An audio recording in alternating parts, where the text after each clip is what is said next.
हम देखते हैं बेकरी से जहाँ पे सुयोन कैरेट्स को काट रही होती है और वो तभी रुक जाती है और उन सभी बातों को याद करने लगती है जो कि उस फोटो को लेकर था जहाँ पे सुमिन और सिरा एक साथ थे। और वहाँ पे उस फोटो को हर एक जगह वायरल कर दिया गया था, सोशल मीडिया, टीवी, इंटरनेट, हर एक जगह। और वो अभी भी के सोच रही होती है मुझे विश्वास नहीं हो रहा है ये सब। तभी वहाँ रेडियो पे न्यूज आता है जहाँ पे पुलिस अनाउंस करती है सेरा मिन के बारे में, जो कि ड्रग्स केस में पाई गई होती है और वो एक होटल में ड्रग्स बेच रही होती है और ये सबूत पक्के होते हैं। इसी दिन वो उनके साथ एक फ़ोटो भी वायरल होता है जिसमें एक आदमी होता है और वो उसी आदमी को वो ड्रग्स बेच रही होती है जिसका नाम मिस्टर सुंगमिंग रुई होता है। वो जो आदमी है वो अभी जल्दी ही अब्रॉड से यहाँ पर आया है और वो दोनों बहुत लंबे समय से एक दूसरे कांटेक्ट में थे। सुयोन जैसी बात सुनती है वो सोचती है लंबे समय से, कब से वो दोनों एक साथ इन्वॉल्व थे और वो एक दूसरे को कैसे जानते हैं मुझे कोई आइडिया नहीं है। और तभी सोचती नहीं नहीं मुझे ऐसा नहीं सोचना चाहिए, मुझे चिंता नहीं लेना चाहिए। और तभी कैरेट्स को काटने लगती है। मुझे बहुत सारे ऑर्डर्स को फिल करना है और मैं इन सब के बारे में सोच कर अपना टाइम वेस्ट नहीं कर सकती हूँ। और वो सोचती है कि वो रेडियो को बंद कर दे और अपने काम पे फोकस करने लगे। लेकिन जैसे ही वो रेडियो को बंद करने जा रही होती है तभी वो बोलता है कि हमारे पास एक और एडिशनल रिपोर्ट है जो कि हमें अभी रिसीव हुआ है और इसे खुद सुंगमिन ने रिपोर्ट किया है।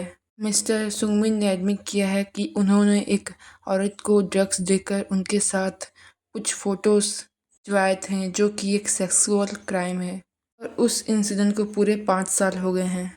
सुनकर सुयोन की तो आंखें बाहर आ जाती हैं, उसे विश्वास ही नहीं होता है। और तभी सीन शिफ्ट होता है, हमें सेरा के फादर का दिखाया जाता है और चिल्ला रहा होता है ये सब क्या हो रहा है, ये आर्टिकल्स बंद क्यों नहीं हो रहे हैं, तुमसे कहा था कि ये सब रोक दो, तुमने क्यों नहीं रोका। तभी हमको उसके असिस्टेंट को दिखाया जाता है जहाँ पे वो उससे माफ़ी मांग रहा होता है, बताता है कि ये आर्टिकल हर एक जगह पोस्ट हो चुका है और ये फ़ोटो तो भाई साहब हर एक जगह बेचा गया था, यहाँ तक कि रेडियो पे भी अनाउंस किया जा रहा था। हमारी टीम इसे रोक नहीं पा रही है। तभी उसके फादर खड़े होते हैं और बोलते हैं मुझे लगता है मुझे प्रोसिक्यूटर और जनरल सेक्रेटरी से मिलना पड़ेगा। और वो वहाँ से खड़े हो जाते हैं और जाने लगते हैं और वो बोलता है मैं यहाँ पे रह के कुछ कर नहीं पाऊँगा, मुझे मेरी डॉटर से मिलना है।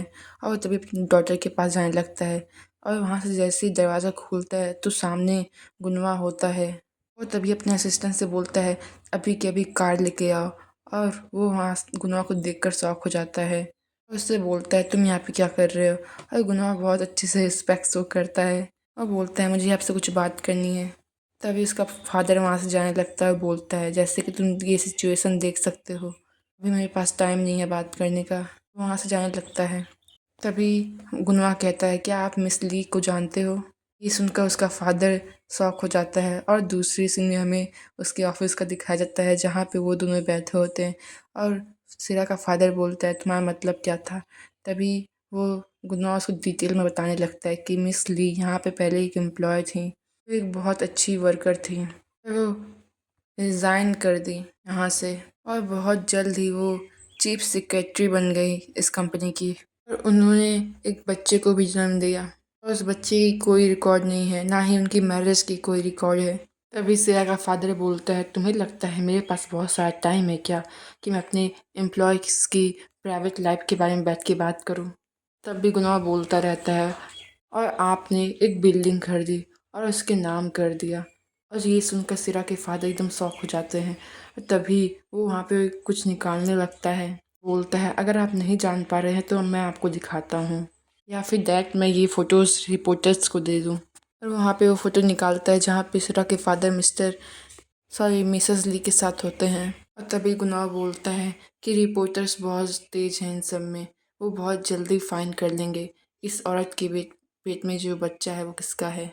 उस फोटो को देख के सिरा के फादर का हाथ कांपने लगता है। और तभी गुनाह बोलता है अगर क्या हो ये फ़ोटो लीक हो जाए मीडिया में, जैसा फादर वैसे डॉटर, ये आपके जनरेशन में चलता हुआ आ रहा है।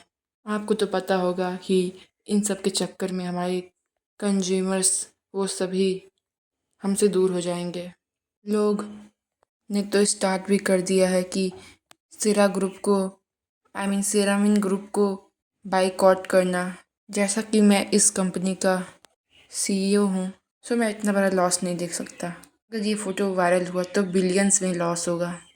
तभी सिरा के फादर बोलते हैं, तुम यहाँ पे क्यों आए हो और ये फ़ोटो क्यों दिखा रहे हो, तुम्हारा मतलब क्या है। तभी गुनाह बोलता है, मैं आपको एक अपॉर्चुनिटी देता हूँ। सिरा के फादर बोलते हैं, अपॉर्चुनिटी।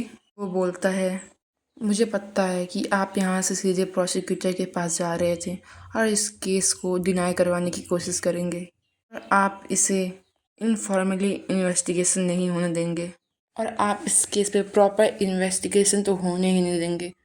बस आपको ये करना है कि आपको ऐसा कुछ नहीं करना है, इन सभी चीज़ों को अवॉइड कर दें। और ये बहुत एवर्स सी बात है और सेरामिन से कहें कि वो अपनी क्राइम को एक्सेप्ट कर ले और सबसे माफ़ी मांग ले। भी मेक श्योर कि सेरा ये सब एडमिट कर ले और उसके ऊपर फेयर इन्वेस्टिगेशन हो। और सेरा के डैड ये सब सुन के एकदम शॉक होते हैं, उसे चिल्ला के पूछते हैं, तुम ये सब क्यों कर रहे हो और ये सब क्यों बोल रहे हो, तुम चाहते हो मैं मेरी बेटी के लिए कुछ भी ना करूं, उसे इस क्राइम में पनिशमेंट लेते हुए देखता रहूं। तभी गुनाह बोलता है, हाँ ये कोई डिफ़िकल्ट चॉइस नहीं है आपके लिए, आप भी चाहते हैं कि आप अपने डॉटर के साथ नीचे गिरें तो आप ये कर सकते हैं। ये बात उनको धमकी देते हुए बोलता है और बोलता है, ये आपके ऊपर है, ये आपके डिसीज़न है और आप इस समय सेरामिन ग्रुप के सीईओ हैं, तो आपकी कंपनी के लिए ये बेस्ट ऑप्शन होगा। अगर ऐसा कुछ नहीं हुआ तो मैं ये फ़ोटो प्रेस में दे दूँगा। वो ये बात बोलते हुए खड़ा हो जाता है। तभी सिया के डैड चिल्लाते हैं, तुम ये मेरे साथ कैसे कर सकते हो, तुम्हें पता है कि सिया ने तुम्हारे ऊपर कितना ट्रस्ट किया है, वो कितनी लंबे समय से तुम्हारे ऊपर ट्रस्ट करते हुए आ रही है, तुम उसको धोखा कैसे दे सकते हो। चिल्लाते हुए बोलते हैं कि तुम मेरे बच्चे के साथ ऐसा कैसे कर सकते हो। और ये बोल रहे होते हैं, उनके मुंह से थूक भी बाहर आ रही होती है। मुझे पता है आपको कैसा फील हो रहा है, मैंने भी ऐसी सिचुएशन से डील की है जहाँ पे कोई आपके फैमिली को हार्म कर दे और आप कुछ ना कर पाओ। आपको बहुत ज़्यादा गुस्सा भी आया होगा इस बात से कि आपके बच्चे के साथ कोई ऐसा कर रहा है और आप उस इंसान को टोटली डिस्ट्रॉय कर देना चाहते होंगे जिसने उसके साथ ये सब किया है, जो कि मैंने किया है वो सब सेरा के साथ। ये सब सुनकर उसके पापा एकदम शॉक हो जाते हैं। अभी सेरा के पापा उसके कॉलर पकड़ के बोलते हैं, तुम्हें पता भी है तुमने क्या किया है, ये सब तुम्हें पता है तुम इस समय मेरे साथ क्या कर रहे हो, तुम मुझे थ्रेट कर रहे हो, तुम मुझे ब्लैकमेल कर रहे हो। गुनाह भी उसके गुस्से से देखता है और बोलता है, मुझे कैसे पता नहीं होगा, मैं भी तो एक फादर की तरह देख रहा हूँ। जिस औरत ने मेरी फैमिली को डिस्ट्रॉय कर दिया उसे कैसे छोड़ दूँ। मैंने किया है, मुझे उसका कोई रिग्रेट नहीं है और मुझे कोई डर नहीं है। गुनाह बहुत डेंजरस दिख रहा होता है यहाँ पे। अब मेरे पास कोई चीज़ ऐसा नहीं है जो मैं खो सकता हूँ और तुम ऐसे इंसान से जीत ही नहीं सकते जिसके पास कुछ खोने के लिए ना हो। और अब ये सब तुम्हारे साथ होगा। ये एक ऐसी लड़ाई है जिसमें तुम हार जाओगे। और इसकी ये सब बातें सुन के वो उसके कॉलर को छोड़ देता है। तभी वो बोलता है और तभी गुनवा अपने कॉलर को सही करते हुए बोलता है, अगर आप इसे आगे बढ़ाना चाहते हैं तो मुझे कोई परेशानी नहीं है, मैं इसे अंत तक ले जाऊंगा। और अगर आज शाम तक तेरा ने माफ़ी नहीं मांगी तो मैं ये फ़ोटो प्रेस में दे दूंगा और मैं उस समय का वेट कर रहा हूँ जब आप ये डिसीज़न लें। ये बोलता वो वहाँ से चला जाता है और दूसरे सीन में हमें रिपोर्टर्स का दिखाया जाता है जहाँ पे वो सब उस आर्टिकल के बारे में बात कर रहे होते हैं और गुनवा बाहर से बैठ के ये सब देख रहा होता है। और तभी गुनवा का असिस्टेंट बोलता है, सर हमने सब कुछ तैयारी कर ली है पर अभी आपको एक बात बताना है, यहाँ पे एक नया रिपोर्ट है।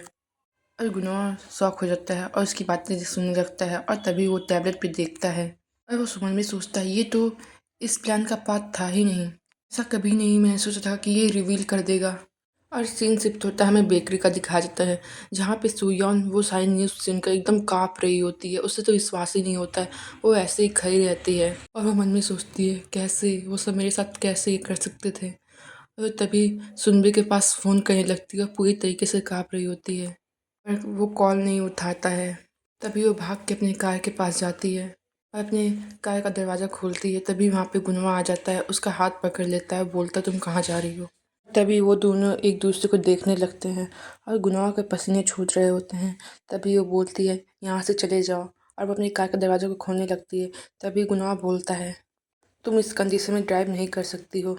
तभी सुयोन बोलती है मेरे सामने से हट जाओ, पर गुनाह उसको पकड़ लेता है। तभी उससे पूछता है तुम कहाँ जा रही हो, और वो देखता है सुयोन पूरी काँप रही होती है। तभी वो बोलती है मुझे सुनबे और सिरा से मिलना है। तभी गुनाह बोलता है तब क्या। तभी सुयोन चिल्लाते हुए बोलती है मुझे पता है वो सब उन लोगों ने ये सब मेरे साथ किया था। वो यहाँ पे रो रही होती है। नहीं, मुझे लगता है मुझे पहले उन दोनों को थप्पड़ मारना चाहिए, ये उन दोनों को मारना है। और ये बोलते हुए रोने लगती है और गुनाह उसको देखने लगता है और वो बहुत दुखी हो जाता है उसका ये हालत देख के। सुयोन चिल्ला रही होती है मैं उन दोनों को ऐसे जाने नहीं दूंगी, मैं वो सब भूल नहीं सकती। तभी गुनाह उसको काम कराता है, बोलता है शांत हो जाओ। सुयोन चिल्लाती है मेरे सामने से हट जाओ। तभी गुनाह बोलता है तुम उन दोनों से अभी नहीं मिल सकती क्योंकि वो दोनों अभी इन्वेस्टिगेशन में हैं।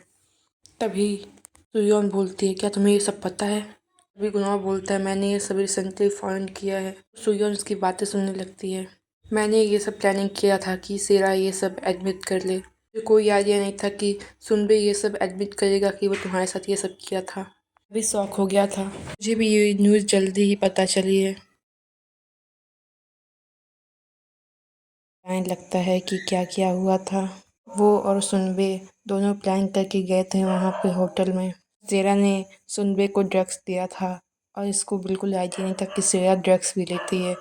और ये गुनाह इस बात से बहुत शॉक हो गया था और सुनबे भी। उन्होंने प्लान किया कि वो दोनों सेरा को इसी बात से नीचे गिराएंगे। सुनबे का ब्लड टेस्ट होगा तो उसमें ड्रग्स नहीं कंज्यूम किया है तो वो जल्दी डिस्चार्ज हो जाएगा पुलिस स्टेशन से।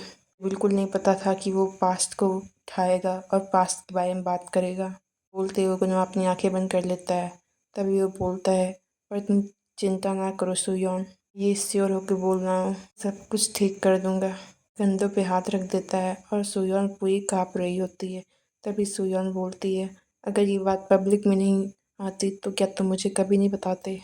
तभी गुनाह बोलता है तुम मुझे कभी कुछ नहीं बताया कि तुम कितना सफ़र कर रही हो, हमेशा चुप रही सिर्फ मेरे लिए कि वो सब मुझे हर्ट करता।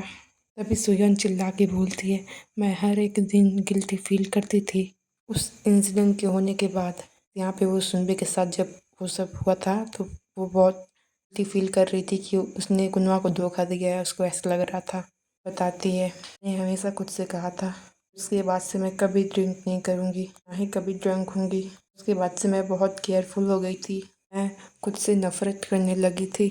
ऐसा लगता था कि ये सब मेरी गलती है, मैंने खुद को कई बार कोसा है, सोच भी नहीं सकते। सोचती थी इन सब की रिस्पॉन्सिबल मैं हूँ। इवन जब तुम मुझसे नफ़रत करने लगे थे तब भी मैंने तुमको कुछ नहीं बताया। मेरी फैमिली मेरे साथ इतना बुरा करती थी पर मैंने कुछ नहीं कहा। यहाँ तक कि सभी लोगों ने मुझे बुली किया था उस बात को लेकर और सभी लोग मुझसे नफ़रत करने लगे थे। सभी लोग मेरे ऊपर उंगली पॉइंट करते थे, ये बहुत अजीब नज़रों से देखते थे। ये सब एक्सेप्ट कर लिया था, मुझे लगता था ये सब मेरी फॉल्ट है, मेरी गलती है। जो चिल्ला के बोलती है इतना लापरवाह कैसे हो सकते हो, और वो बहुत बुरी तरीके से रो रही थी।